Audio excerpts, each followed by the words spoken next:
Bismillahirrahmanirrahim. Assalamualaikum warahmatullahi wabarakatuh. Kembali lagi bersama saya Fitra Syazan Kolbi. Awak Khairi Syahbana. Kami dari program studi Pendidikan Bahasa Arab 1 semester 2 dari Fakultas Ilmu Tarbiyah dan Keguruan Universitas Islam Negeri Sumatera Utara. Di sini kami akan membahas hakikat metode pendidikan Islam dalam perspektif filsafat pendidikan Islam. Kemudian kita akan membahas dulu apa itu filsafat pendidikan Islam. Filsafat pendidikan Islam adalah konsep berpikir tentang kependidikan yang berlandaskan ajaran-ajaran agama Islam. Namanya saja sudah filsafat pendidikan Islam.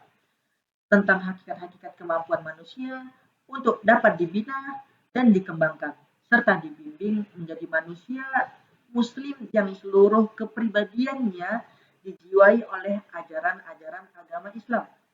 Pendidikan Islam itu sendiri telah menampilkan dirinya sebagai pendidikan yang fleksibel. Kemudian yang selain fleksibel yaitu responsif sesuai dengan perkembangan zaman.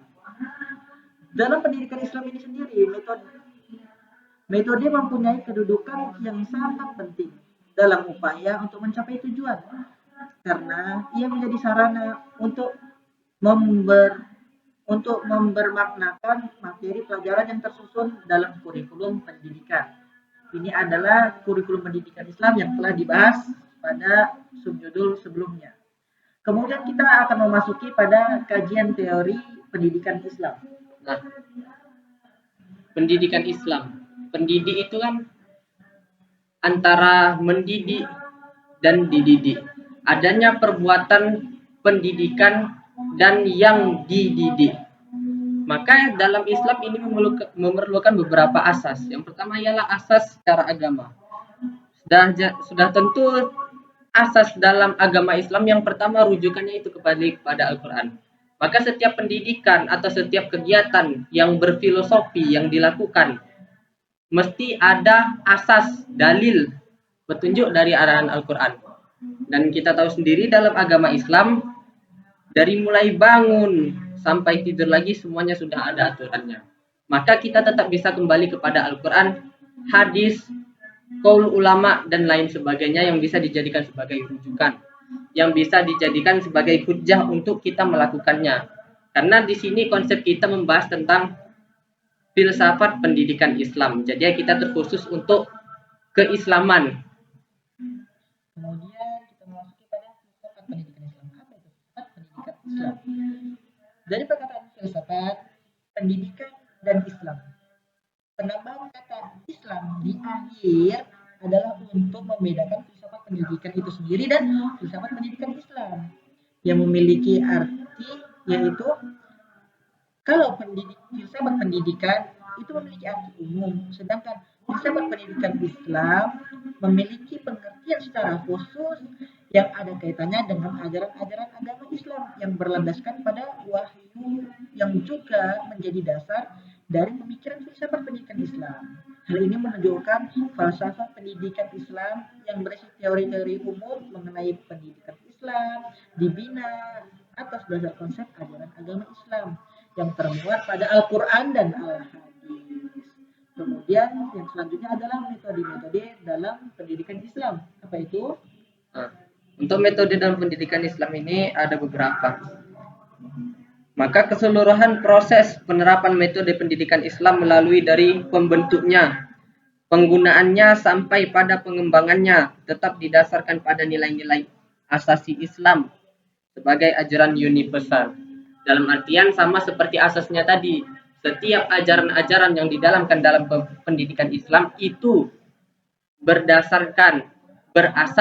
dari ajaran Islam tersebut, ya dari Al-Quran, hadis dan lainnya.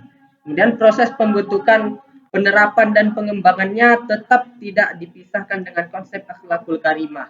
Jadinya filosofi, hakikat metode pendidikan dalam Islam tetap tidak keluar dari ajaran Islam, bukan mengikut dari yang lain-lain.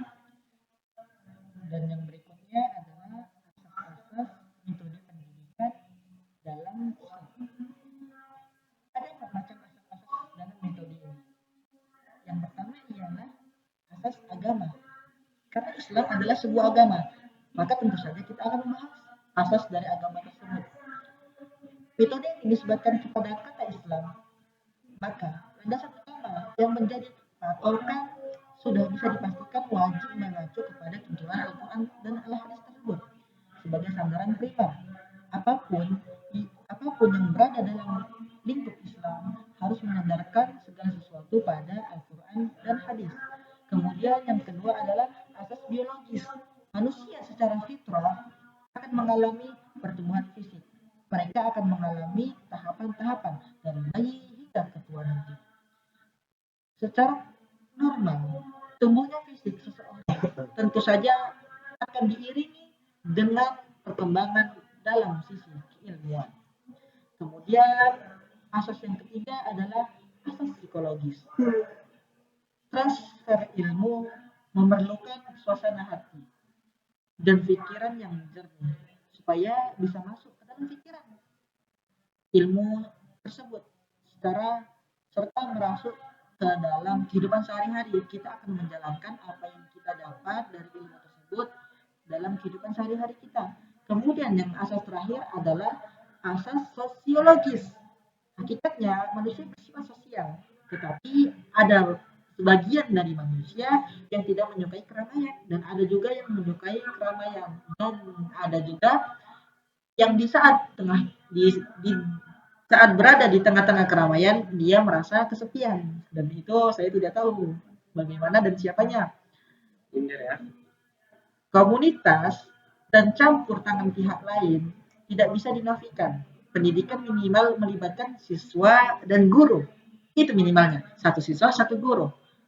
Dan maksimalnya tidak dapat ditentukan.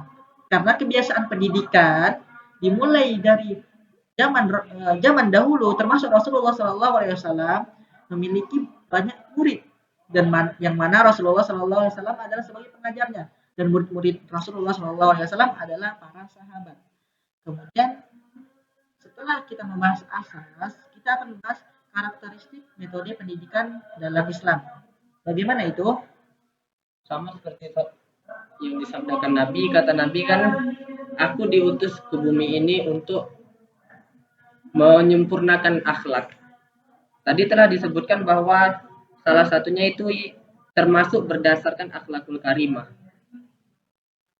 Adat Islam, dalam Islam setiap perbuatan itu tidak boleh, atau setiap perbuatan yang disebut perbuatan ajaran Islam itu tidak keluar dari akhlakul karimah.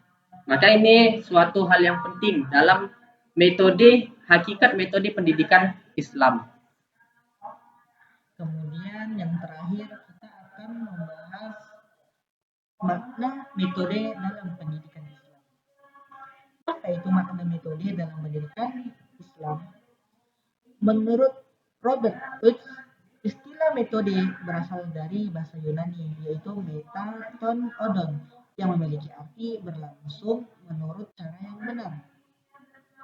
Jika ditinjau segi terminologis atau dari segi istilahnya, metode dapat dimaknai sebagai jalan yang bisa ditempuh oleh orang-orang ataupun oleh manusia, baik dalam lingkungan atau perniagaan maupun dalam kaitan ilmu pengetahuan lainnya. Jadi dapat disimpulkan bahwa metode dalam pendidikan Islam adalah cara yang digunakan pendidik kepada siswa atau kepada anak didik untuk membawa anak didik tersebut memahami pelajaran-pelajaran pendidikan Islam dalam pembelajaran agar mencapai tujuan yang hendak dicapai atau yang hendak dituju, yang bersumberkan kepada ajaran-ajaran agama Islam itu sendiri. Maka setelah saya jelaskan ini, maka berakhirlah video kami mengenai hakikat metode pendidikan Islam dan perspektif filsafat pendidikan Islam. Demikianlah dari kami. Jika banyak kesalahan dari kami, maka kami memohon maaf, dan kami juga masih banyak belajar dan akan terus belajar, termasuk dari kesalahan itu sendiri. Maka sekian dari kami. Wabillahi taufiq wal hidayah. Wassalamualaikum warahmatullahi wabarakatuh.